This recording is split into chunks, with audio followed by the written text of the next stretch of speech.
दिसंबर 2019 को कानपुर में हरप्रीत कौर की सगाई होने वाली थी। उसका मंगेतर युवराज सिंह दिल्ली के बंगला साहिब गुरुद्वारे में क्लर्क के पद पर तैनात था, क्योंकि हरप्रीत कौर की भाभी और भाई सुरिंदर सिंह भी दिल्ली में ही रहते थे। इसलिए हरप्रीत अपने भाई से मिलने और साथ ही अपनी सगाई की शॉपिंग करने के लिए 9 दिसंबर 2019 की रात को घर से निकली थी। जब बेटी सफर में अकेली हो और वो भी रात के समय, तो ऐसे में माँ बाप को रात में नींद कहाँ आती है। इसलिए गुरबचन सिंह को भी अपनी बेटी की चिंता में नींद नहीं आ रही थी। उन्होंने हरप्रीत कौर का हाल चाल जानने के लिए रात 12 बजे बेटी को फोन किया, लेकिन उसका फोन स्विच ऑफ था। उन्होंने सोचा कि शायद वो सो गई होगी, लेकिन फिर भी उनके मन में एक डर बैठ गया था, जिसके कारण उन्हें सारी रात नींद नहीं आई। इसके बाद सुबह 7 बजे उन्होंने फिर से हरप्रीत कौर को फोन लगाया, लेकिन उसका फोन अब भी बंद आ रहा था, जिससे गुरबचन सिंह की चिंता और भी बढ़ गई। फिर उन्होंने दिल्ली में रहने वाले अपने बेटे सुरिंदर सिंह को फोन करके सारी बात बताई। सुरिंदर सिंह ने उन्हें बताया कि हरप्रीत कौर तो अभी तक यहाँ नहीं आई है। इसके बाद सुरिंदर सिंह भी अपनी बहन की तलाश में निकल पड़ा। सुरिंदर सिंह सबसे पहले नई दिल्ली रेलवे स्टेशन पहुंचा, क्योंकि श्रम शक्ति एक्सप्रेस नई दिल्ली रेलवे स्टेशन तक ही आती है। वहां पर उसने स्टेशन का हर प्लेटफॉर्म छान मारा, लेकिन उसे वहां हरप्रीत कौर कहीं भी दिखाई नहीं दी। इसके बाद उसने वेटिंग रूम में भी चेक किया, लेकिन हरप्रीत कौर वहां पर भी नहीं थी। सुरिंदर सिंह ने सोचा कि हो सकता है हरप्रीत अपने मंगेतर युवराज सिंह के पास चली गई हो। इसलिए सुरिंदर सिंह ने तुरंत हरप्रीत के मंगेतर युवराज को फोन किया। उसने युवराज से पूछा कि हरप्रीत रात तुम्हारे पास तो नहीं आई। युवराज ने बताया कि नहीं, हरप्रीत मेरे पास तो नहीं आई। साथ ही उसने सुरिंदर से पूछा कि आखिर बात क्या है, तुम हरप्रीत को लेकर इतने परेशान क्यों हो। सुरिंदर ने उसे बताया कि हरप्रीत कल रात कानपुर से दिल्ली के लिए निकली थी, लेकिन वो अभी तक नहीं पहुंची है। उसने कहा कि मैंने स्टेशन का चप्पा चप्पा छान मारा है, लेकिन हरप्रीत कहीं भी नहीं मिल रही है। इस पर युवराज ने कहा कि तुम परेशान मत होना, मैं भी तुम्हारे पास आ रहा हूँ। और फिर कुछ ही देर में युवराज भी नई दिल्ली रेलवे स्टेशन पर पहुंच गया। वो भी सुरिंदर के साथ हरप्रीत को ढूंढने लगा। उन दोनों ने नई दिल्ली स्टेशन का हर एक कोना छान मारा, लेकिन फिर भी हरप्रीत का कुछ अता पता नहीं चला। साथ ही सुरिंदर सिंह अपने पिता गुरबचन को भी पल पल की जानकारी दे रहा था। और जब हरप्रीत को ढूंढते ढूंढते सुबह से शाम हो गई, तो पिता गुरबचन सिंह परेशान हो गए। इसके बाद वो कानपुर रेलवे स्टेशन पर स्थित जीआरपी पुलिस स्टेशन पहुंचे और वहां उन्होंने थाना प्रभारी को अपनी बेटी के लापता होने की बात बताते हुए बेटी हरप्रीत की गुमशुदगी की रिपोर्ट दर्ज करने को कहा। लेकिन थाना प्रभारी ने गुरबचन सिंह की बात को गंभीरता से नहीं लिया, बल्कि उन्होंने उल्टा ये कहकर उन्हें वापस भेज दिया कि आपकी बेटी जवान है, इसलिए हो सकता है वो किसी दोस्त के साथ घूमने के लिए निकल गई हो। आप 1-2 दिन इंतजार करो, अगर फिर भी ना लौटे तो फिर हम गुमशुदगी की रिपोर्ट दर्ज करेंगे। गुरबचन सिंह बेचारे दुखी मन से वापस अपने घर आ गए। गुरबचन सिंह और उनकी पत्नी गुरप्रीत कौर ने वो रात भी आंखों में ही काट दी। इधर गुरबचन सिंह की जवान बेटी के गायब होने की खबर कई गुरुद्वारों द्वारा वहां पूरे सिख समुदाय में फैल चुकी थी, जिसके चलते उनके घर पर लोगों की भीड़ जुटने लगी थी। इसके बाद गुरबचन सिंह अपने साथ कुछ लोगों को लेकर 11 दिसंबर 2019 को दोपहर के समय एक बार फिर से कानपुर जीआरपी पुलिस स्टेशन पहुंचे और इस बार लोगों के दबाव में जीआरपी पुलिस ने हरप्रीत कौर की गुमशुदगी की रिपोर्ट दर्ज कर ली। इसके बाद गुरबचन सिंह और साथ में आए लोगों ने पुलिस से रेलवे स्टेशन के सीसीटीवी की फुटेज दिखाने को कहा, लेकिन पुलिस ने बहाना बनाते हुए फुटेज दिखाने से इनकार कर दिया। लेकिन जब हद से ज्यादा दबाव बनाया गया, तो फिर पुलिस ने फुटेज दिखाई। सीसीटीवी फुटेज में हरप्रीत कौर स्टेशन की कैंट साइड से बाहर निकलते हुए दिखाई दे रही थी, लेकिन उसके बाद ये पता नहीं चल सका कि वो बाहर निकलकर कहां गई। यानी इसका मतलब ये था कि हरप्रीत कौर दिल्ली गई ही नहीं थी, वो कानपुर रेलवे स्टेशन से ही वापस बाहर निकल गई थी, क्योंकि गुरबचन सिंह जवाहर नगर में रहते थे और ये मोहल्ला थाना नजीराबाद के अंतर्गत आता है। इसलिए शाम 5 बजे वो नजीराबाद पुलिस स्टेशन पहुंचे। उस समय थाना प्रभारी मनोज रघुवंशी पुलिस स्टेशन में ही मौजूद थे। गुरबचन सिंह ने उन्हें अपनी बेटी के लापता होने की बात बताई, तो थाना प्रभारी ने तुरंत गुरबचन सिंह की बेटी हरप्रीत कौर की गुमशुदगी की रिपोर्ट दर्ज कर ली। साथ ही थाना प्रभारी ने उनकी बेटी को तलाशने में हर संभव कोशिश करने का आश्वासन दिया। इधर 13 दिसंबर की दोपहर 3 बजे कानपुर के ही थाना महाराजपुर की पुलिस को हाईवे के किनारे पर झाड़ियों में एक लड़की का शव पड़े होने की सूचना मिलती है। सूचना मिलते ही थाना प्रभारी AK सिंह पुलिस टीम के साथ घटना स्थल पर पहुंच गए। उन्होंने घटना स्थल और शव का मुआयना किया, जिससे लग रहा था कि मृतका की उम्र 22 साल के आसपास रही होगी। उसकी लाश को देखने से लग रहा था कि शायद उसकी हत्या कई दिन पहले कहीं और करके उसके शव को वहां लाकर फेंक दिया गया था। मृतका के शरीर पर ना किसी तरह की मारपीट और ना ही कोई जख्म का निशान था, जिससे यही लग रहा था कि उसकी हत्या गला दबाकर की गई होगी। उसके पास ऐसी कोई चीज भी नहीं मिली जिससे उसकी पहचान हो सके। इसके बाद थाना प्रभारी ने एक लड़की का शव पाए जाने की सूचना वायरलेस के जरिए कानपुर शहर और देहात के सभी थानों को दे दी, ताकि मृतका की पहचान हो सके। और जब ये सूचना नजीराबाद थाना प्रभारी मनोज रघुवंशी को मिली तो तुरंत उनका माथा ठनका, क्योंकि उनके पास भी एक दिन पहले 22 वर्षीय हरप्रीत कौर की गुमशुदगी की रिपोर्ट दर्ज हुई थी। इसलिए उन्होंने आनन फानन में हरप्रीत कौर के पिता गुरुवचन सिंह को थाने में बुलाया। फिर वो उन्हें साथ लेकर महाराजपुर पहुंच गए। गुरुवचन सिंह उस लाश को देखते ही रोने लगे, क्योंकि वो शव उनकी बेटी हरप्रीत का ही था। हरप्रीत की हत्या किए जाने की सूचना जब उनके घर वालों को मिली तो उनके घर में कोहराम मच गया। उसकी मां, बहन, भाई और अन्य परिजन भी घटना स्थल पर पहुंच गए। इसके बाद थाना प्रभारी ने हरप्रीत कौर की हत्या की सूचना अपने वरिष्ठ अधिकारियों को दी और फिर कुछ ही देर में SSP अनंदीप तिवारी और SP अपर्णा गुप्ता भी घटना स्थल पर पहुंच गई, जिसके बाद मौकाए वारदात से सबूत जुटाए जाने लगे। खोजी कुत्ता शव को सूंघने के बाद राधा कृष्ण मुन्नी देवी महाविद्यालय की ओर भागता हुआ गया, लेकिन फिर कुछ दूर जाकर कुत्ता भी वापस आ गया, यानी खोजी कुत्ते से भी इस हत्या से जुड़ा कोई सुराग नहीं मिला। इसके बाद पुलिस ने हरप्रीत के शव को पोस्टमार्टम के लिए हॉस्पिटल भिजवा दिया। इधर 13 दिसंबर 2019 को जब हरप्रीत कौर हत्याकांड की खबर अखबारों में छपी तो सिख समुदाय के लोगों का गुस्सा बढ़ गया, जिसके चलते सुबह ही लोग पोस्टमार्टम हाउस पहुंचने लगे थे और देखते ही देखते दोपहर 12 बजे तक पोस्टमार्टम हाउस पर भारी भीड़ जमा हो गई। लोगों में पुलिस की लापरवाही के प्रति गुस्सा था, इसीलिए पुलिस के विरोध में नारेबाजी शुरू हो गई। ये देखकर थाना प्रभारी मनोज रघुवंशी के हाथ पांव फूल गए, इसलिए उन्होंने इस घटना की जानकारी आला अधिकारियों को दी, जिसके बाद पुलिस के वरिष्ठ अधिकारी भी पोस्टमार्टम हाउस पहुंच गए। मृतका के पिता गुरुवचन सिंह ने आरोप लगाया कि पुलिस ने बेहद लापरवाही की है। अगर पुलिस सक्रिय होती तो शायद आज उनकी बेटी जिंदा होती।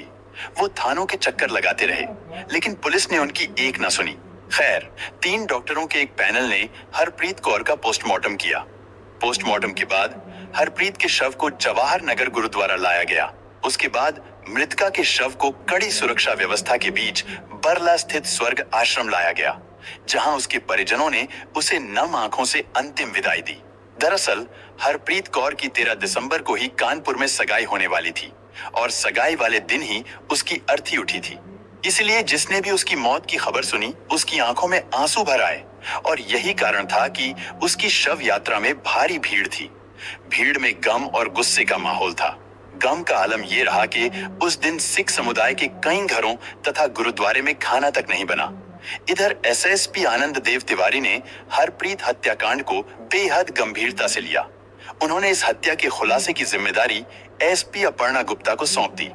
अपर्णा गुप्ता ने इस केस की जांच के लिए एक स्पेशल टीम बनाई।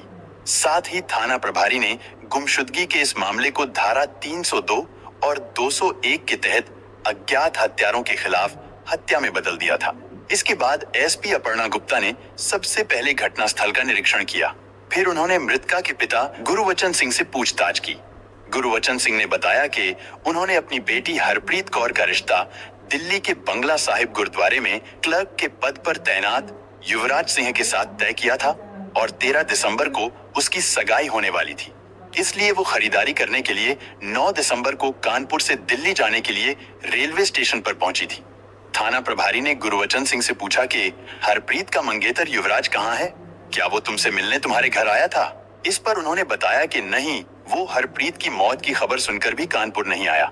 उन्होंने आगे कहा कि 12 दिसंबर को उससे हमारी फोन पर बात जरूर हुई थी, लेकिन उसके बाद से हमारा उससे कोई संपर्क नहीं हो पाया, क्योंकि अब युवराज का फोन भी बंद आ रहा है। गुरुवचन सिंह की बात सुनकर थाना प्रभारी मनोज का माथा ठनका और इसकी वजह ये थी कि जिसकी होने वाली पत्नी की हत्या हो गई हो और वो सूचना पाकर भी ना आए। ये बात थाना प्रभारी को भी खटक रही थी और सबसे बड़ी बात ये कि उसने अपना मोबाइल फोन भी बंद कर लिया था। इन सब बातों से उन्हें लगा कि कुछ तो गड़बड़ है। हरप्रीत कौर घर से कानपुर रेलवे स्टेशन तक पहुंची थी, फिर वो स्टेशन से ही गायब हो गई थी। इसलिए पुलिस सबसे पहले जांच करने के लिए स्टेशन पर पहुंची।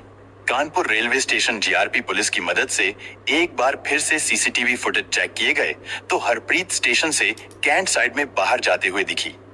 इसके बाद पुलिस ने रेल बाजार के हैरिसगंज क्षेत्र के सीसीटीवी फुटेज की जांच की तो इस फुटेज में 9 दिसंबर की रात 10 बजे हरप्रीत कौर के अलावा 3 अन्य लोग भी एक कार में बैठे हुए दिखाई दिए। पुलिस ने उनकी पहचान कराने के लिए वो फुटेज गुरुवचन सिंह को दिखाई तो उन्होंने उनमें से एक युवक को तुरंत पहचान लिया और वो युवक कोई और नहीं बल्कि हरप्रीत कौर का मंगेतर युवराज सिंह ही था। लेकिन उसके साथ दूसरे युवकों को वो नहीं पहचान सके।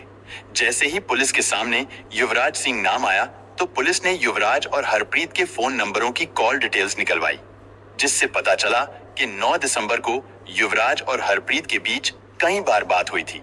हरप्रीत ने अपने मोबाइल फोन से उसे आखिरी मैसेज भी भेजा था, लेकिन उसने हरप्रीत से अपने एक दूसरे फोन नंबर से बात की थी, इसलिए उससे पहले उसके फोन की लोकेशन 9 दिसंबर की रात को दिल्ली में ही दिखाई दे रही थी। और पुलिस को यह समझते देर नहीं लगी कि युवराज सिंह बड़ा शातिर दिमाग है और उसी ने अपने साथियों के साथ मिलकर अपनी मंगेतर हरप्रीत की हत्या की होगी। इसका पता लगाने के लिए पुलिस टीम 12 टोल प्लाजा पर पहुंची, क्योंकि यही रोड कानपुर शहर से दिल्ली और आगरा की ओर जाता है।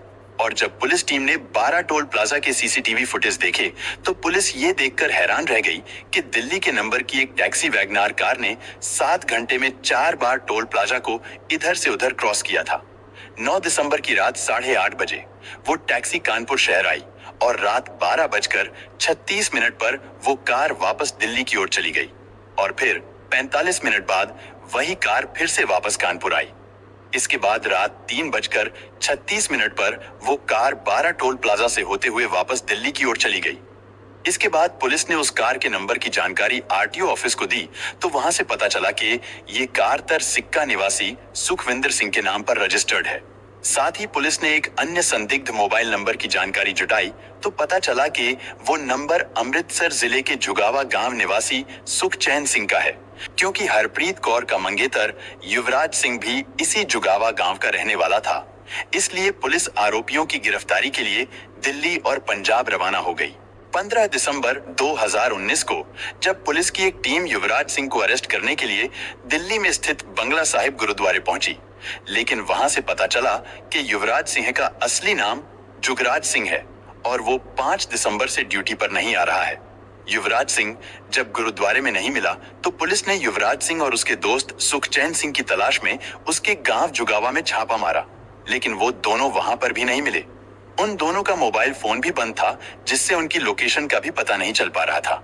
वो दोनों जब पुलिस के हत्थे नहीं चढ़े तो पुलिस को बहुत निराशा हुई, लेकिन फिर भी पुलिस ने हिम्मत नहीं हारी। इसके बाद पुलिस ने युवराज सिंह के दूसरे दोस्त सिक्का निवासी सुखविंदर सिंह के घर पर दबिश दी। सुखविंदर घर में ही था और वो चैन की नींद सो रहा था, लेकिन पुलिस ने उसे अरेस्ट कर लिया और हत्या में इस्तेमाल की गई उसकी कार भी अपने कब्जे में ले ली। इसके बाद पुलिस सुखविंदर को कानपुर लेकर आ गई, जहां एसपी अपर्णा गुप्ता और सीओ गीतांजलि ने थाना नजीराबाद में सुखविंदर से हरप्रीत कौर की हत्या के बारे में कड़ाई से पूछताछ की तो वो टूट गया और उसने इस हत्या में शामिल होने का जुर्म स्वीकार कर लिया। साथ ही पुलिस ने उसकी कार की डिक्की से मृतका हरप्रीत कौर का ट्रॉली बैग और उसका मोबाइल फोन भी बरामद कर लिया। सुखविंदर ने बताया कि हरप्रीत कौर की हत्या की साजिश उसके मंगेतर जुगराज सिंह उर्फ युवराज सिंह ने अपने गांव के दोस्त सुखचैन सिंह के साथ मिलकर रची थी और हत्या में वो खुद भी शामिल था। वो तुम्हारा किराया बनता, किराया देगा तुम्हें। तो जब हत्या करे तो तुमने पुलिस को सूचना क्यों नहीं दी थी?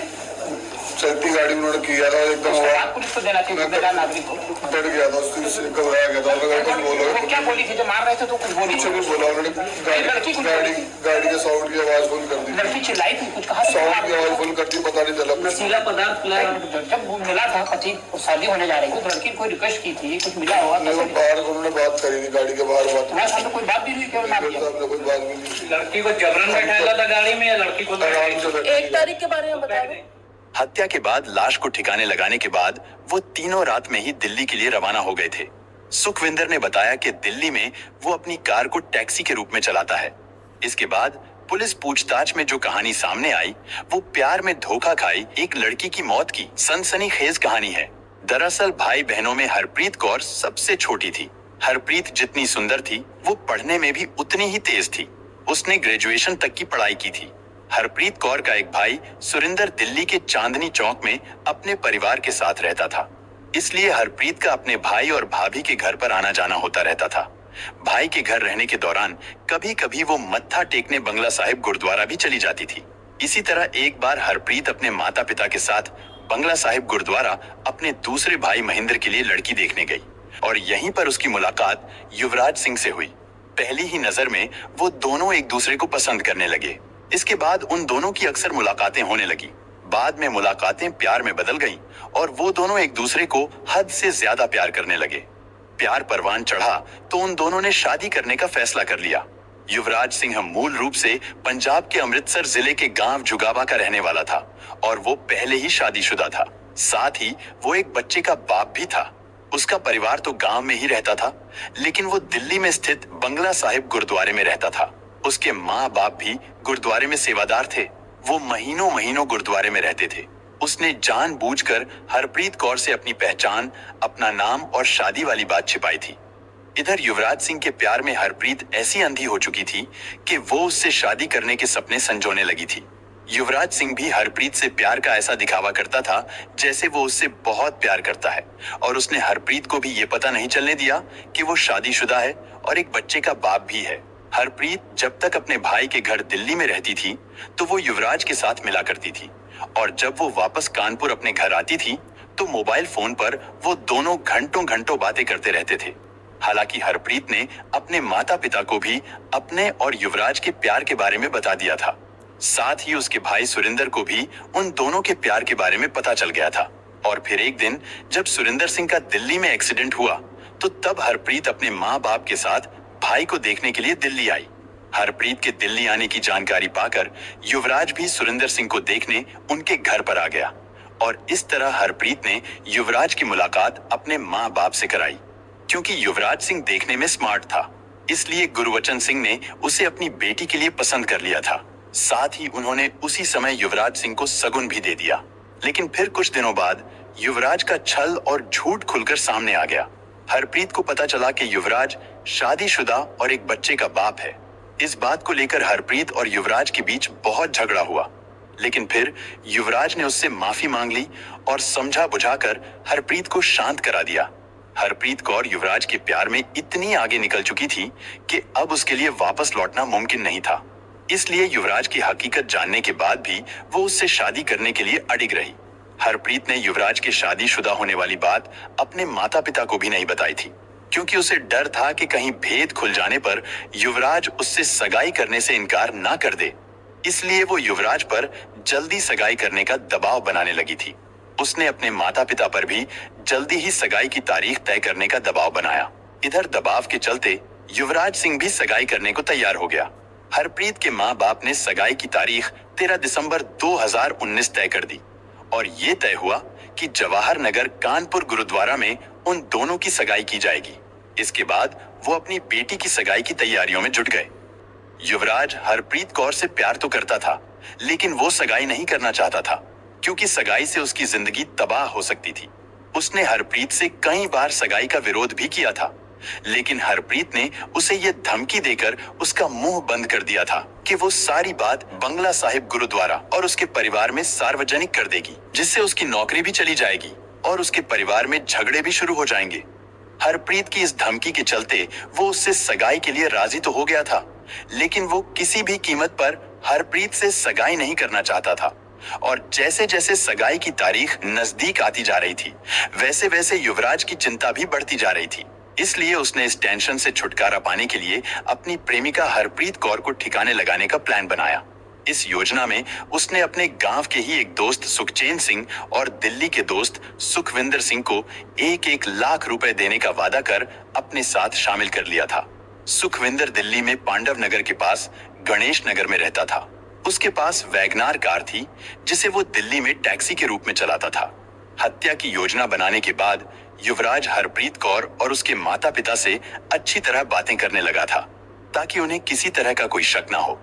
इसी बातचीत के दौरान युवराज सिंह को पता चला कि हरप्रीत 9 दिसंबर को अपने भाई से मिलने और खरीदारी करने के लिए अपने घर कानपुर से दिल्ली आएगी। युवराज सिंह ने 9 दिसंबर की रात ही उसे ठिकाने लगाने का सोचा। उसने इस बात की जानकारी अपने दोस्तों को भी दे दी। इसके बाद 9 दिसंबर 2019 की सुबह 11 बजे युवराज सिंह, सुखचैन सिंह, सुखविंदर सिंह की कार में दिल्ली से कानपुर के लिए निकल गए। युवराज सिंह ने अपना मोबाइल फोन घर पर ही छोड़ दिया था ताकि उसकी लोकेशन ट्रेस ना हो सके। लेकिन रास्ते में वो अपने दोस्त सुखचैन सिंह के फोन से हरप्रीत और उसकी मां से बातें करता रहा। इसके बाद रात को 8:31 पर उनकी कार ने 12 टोल प्लाजा क्रॉस किया और फिर 9:30 बजे वो रेलवे स्टेशन से कैंट साइड में पहुंच गया। इधर हरप्रीत भी दिल्ली जाने के लिए कानपुर स्टेशन पहुंच गई थी और ये बात युवराज सिंह को भी पता थी। इसके बाद उसने फोन करके हरप्रीत कौर को स्टेशन के बाहर कैंट साइड की ओर बुलाया। लेकिन जब हरप्रीत उसे वहां देखकर चौंकी तो उसने कहा कि वो उसे ही लेने के लिए यहाँ आया है। इसके बाद हरप्रीत ने अपनी मां को फोन करके झूठी जानकारी दी कि उसका टिकट कंफर्म हो गया है। इसके बाद युवराज सिंह ने हरप्रीत को कार में बैठा लिया। फिर वहां से वो चारों गोविंद नगर आए। वहां पर उन्होंने एक होटल में खाना खाया। ठीक उसी समय युवराज ने चुपके से हरप्रीत की कोल्ड ड्रिंक में कोई नशीली दवाई मिला दी। हरप्रीत ने कोल्ड ड्रिंक पी तो वो कार में आकर बेहोश हो गई। इसके बाद उनकी कार इटावा हाईवे की तरफ बढ़ गई और उन्होंने रात 12:36 पर टोल प्लाजा क्रॉस किया। इसके बाद चलती कार में ही युवराज और सुखचैन सिंह ने शराब पी। युवराज सिंह ने अपने दोस्तों को हरप्रीत कौर के साथ दुष्कर्म करने को भी कहा, लेकिन सुखचैन सिंह और सुखविंदर सिंह ने ऐसा करने से इनकार कर दिया और फिर लगभग 45 मिनट बाद वो कार फिर से कानपुर की तरफ वापस आई। उसने रात 1:19 पर फिर से टोल प्लाजा को क्रॉस किया। फिर वो कार कानपुर हाईवे पार करके महाराजपुर थाना क्षेत्र के तिवारीपुर गांव के पास पहुंची। वहां युवराज सिंह ने सुनसान जगह पर हाईवे के किनारे कार रुकवाई। इसके बाद बेहोशी की हालत में कार में बैठी हरप्रीत को युवराज सिंह ने दबोच लिया।